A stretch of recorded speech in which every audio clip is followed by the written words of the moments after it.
इसकी मांग हमेशा से जहाँ भी एनटीपीसी का बिजली घर है वहाँ ये होता रहा है और आप सबको मालूम है कि कहलगांव में इसको लेकर के आंदोलन हुआ था।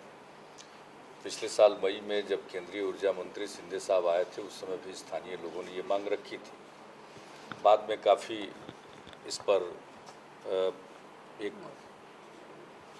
स्थानीय स्तर पर आंदोलन हुआ और उसकी कहानी हम सभी जानते हैं। तो हम लोगों की भी यही राय है और हम लोगों की सिफारिश भी यही है कि जहाँ कहीं भी एनटीपीसी का पावर प्लांट हो उसके इर्द गिर्द 10, 12, 15 किलोमीटर के रेडियस में एनटीपीसी बिजली की आपूर्ति करे और इसमें जो भी वैधानिक ज़रूरत है और राज्य सरकार को जो अनुमति देनी है वह हम तत्काल इसको प्रदान करेंगे। जैसे ही इसके बारे में हम लोगों के पास अनुरोध पत्र आएगा तत्काल करेंगे, क्योंकि हम इसके लिए पहले ही से तैयार बैठे हैं। और कहलगांव में जो भी आ रहा है 500 मेगावाट का, तो एक हमारी मांग है कि उसमें बिहार का कोटा जो एलोकेटेड है वो बढ़ना चाहिए। इसी प्रकार से बाढ़ में जो प्लांट आ रहा है उसमें भी पहले से जो एलोकेशन है बिहार के लिए वो बहुत कम है। तो ये हमारी ये परंपरागत मांग है। जब से हमारी सरकार बनी है हम निरंतर इस बात को उठा रहे हैं कि हमारा कोटा बढ़ना चाहिए स्टेट को, और जो सेंटर के पास अनएलोकेटेड पावर है उसमें आप बिहार को आवंटन दीजिए। अब आगे जो भी प्लांट लगेगा उसमें तो ज़्यादा से ज़्यादा हम शुरू में ही मांग रख रहे हैं और एनटीपीसी के साथ मिलकर नवीनगर में प्लांट लगा रहे हैं 2000 मेगावाट का, या कांटी में एनटीपीसी के साथ संयुक्त उपक्रम बना है उसका भी एक्सपेंशन होगा, 500 मेगावाट से एक्सपेंशन होगा उसका।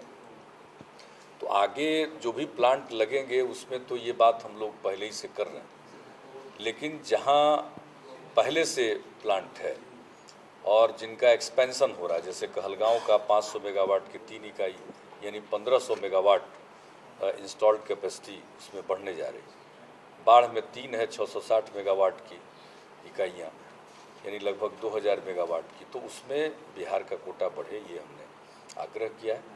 और एक आग्रह जो ऑप्टिमम मिल सकता है किसी भी स्टेट में जो पावर प्लांट लगता है, तो ये अमूमन उस समय की सरकार को यह मांग रखनी चाहिए थी। उस समय लोगों ने नहीं मांगा, तो जो मिनिमम कोटा है वही हमको मिल रहा है, जबकि अब हम ज़्यादा चाहते हैं। तो खैर वो एक ऐसा विषय है जिस पर ऊर्जा मंत्रालय को कोई रास्ता निकालना है, हम यही आग्रह करेंगे। एक बात हमने जो रखी है वो है, जिसकी चर्चा श्री जयराम रमेश जी ने खुद की, वो है राजीव गांधी ग्रामीण विद्युतीकरण मिशन के अंतर्गत जो ग्रामीण इलाके में विद्युतीकरण का कार्य हो रहा है उसमें जो आपूर्ति हो और जो उसके लिए इंफ्रास्ट्रक्चर बनाया जा रहा है वो 3 फेज की आपूर्ति के लिए होना चाहिए, हमारी मांग है। पहले भी माननीय प्रधानमंत्री जी से मिलकर उनको लिखकर भी हमने दिया हुआ है, कई बार बातचीत हुई है, प्लानिंग कमीशन में भी हमने इस विषय को रखा और आज जयराम रमेश जी का आगमन यहाँ हुआ है तो हमने चर्चा की और मुझे खुशी है कि इसकी महत्ता को ये स्वीकार करते हैं और भरोसा है कि इस बात पर सकारात्मक निर्णय लेंगे। और एक तरह से नीतिगत निर्णय है, एक ऐसा निर्णय है जो सिर्फ हमारे लिए लागू नहीं होगा, ये पूरे मुल्क के लिए लागू होगा, लेकिन ये होना चाहिए।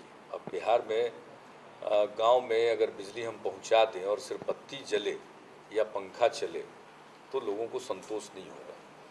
उसके लिए कृषि कार्यों के लिए चाहिए, छोटे मोटे कुटीर उद्योग नुमा जो काम होते हैं, गेहूं पीसने का, धान कूटने का, इस प्रकार के जो काम होते हैं उसके लिए भी बिजली चाहिए और वो हर गांव में उपलब्ध होना चाहिए। उसके लिए उस प्रकार का इंफ्रास्ट्रक्चर पहले से विकसित किया जाना चाहिए, तभी सही मायने में जो ग्रामीण विद्युतीकरण मिशन है वो कारगर हो पाएगा। तो यही सारी बातें हुई है और सबसे बड़ी बात है कि आप आए हुए हैं।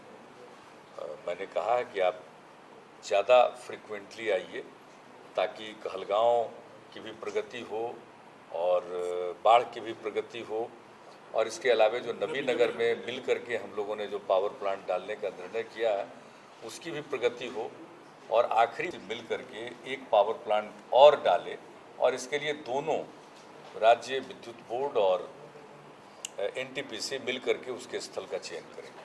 ये भी बात आज हुई, तो इसके लिए मैं विशेष तौर पर, आगमन खाली हाथ नहीं है इनका, बहुत उम्मीदों से भरा हुआ है। और एक तरफ जहां भारत नेपाल के संबंध में जो नए परिदृश्य उभर रहे हैं उस पर 2 दिन का सेमिनार हो रहा है, उसमें भी बिजली की चर्चा हो रही है, और जयराम रमेश जी के साथ भी बिजली की चर्चा हो रही है।